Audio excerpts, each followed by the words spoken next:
All right, for number 41, it says let A and B represent real numbers with the property the absolute value of A minus B minus 1 is greater than 0. Okay, so I'm thinking about this section here. They're regular numbers, so this probably is when we're going to plug something in. Which of the following statements about A and B cannot be true? So in this case, I might just try some numbers. I'm going to try like 3 and 4. So 3 minus 4 minus 1 is greater than 0. So 3 minus 4 would be negative 1, minus 1 would be negative 2, and I would have, that turns into 2. Okay, so 3 and 4 seem to work. In this case, A is 3 and B is 4.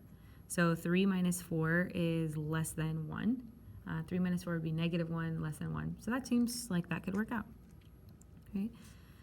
Okay, so in this case it says A minus B equals 1. So 3 minus 4 equals 1.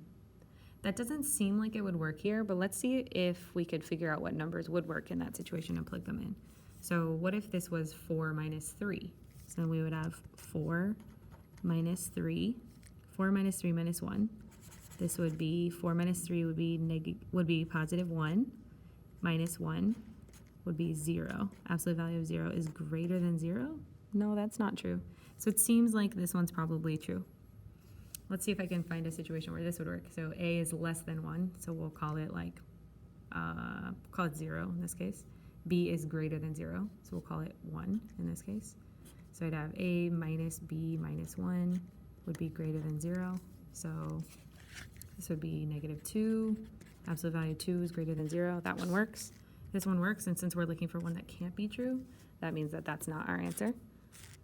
So A is less than 1, so we can try 0.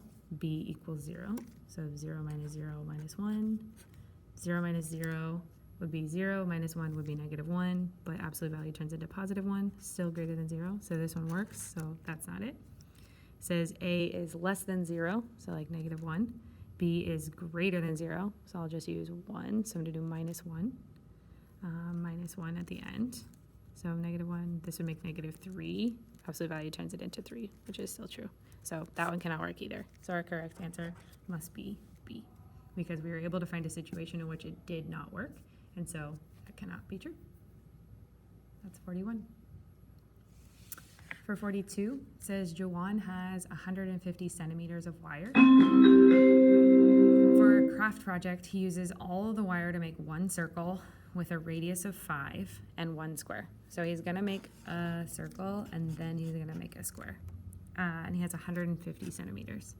So he has a radius of 5 centimeters here. If he's gonna make a circle, I need the circumference. I know pi r squared sounds like area to me. If I need circumference, I use pi d.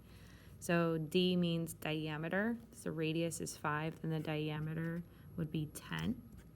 So this is 10 pi. That is his circumference for the circle. That's how much he's using for the circle. So 10 pi, I'm gonna say, okay, I had 150 to start and I wanna take away the 10 pi. So I have 118.58 left. 118.58 left for the square. And it tells me a square. I know squares have 4 equal sides. They wanna know the side length of the square. So the side length of this, there's 4 of them. So I'm going to take this number and divide by 4. And that gives me 29.6. 29.6 is my side length. We'll look at my answer choices. There it is, 29.6. Answer choice is there. So we use the circumference to find the circle. And then we took away the sides of the square. And that helped me to figure out my answer. Right.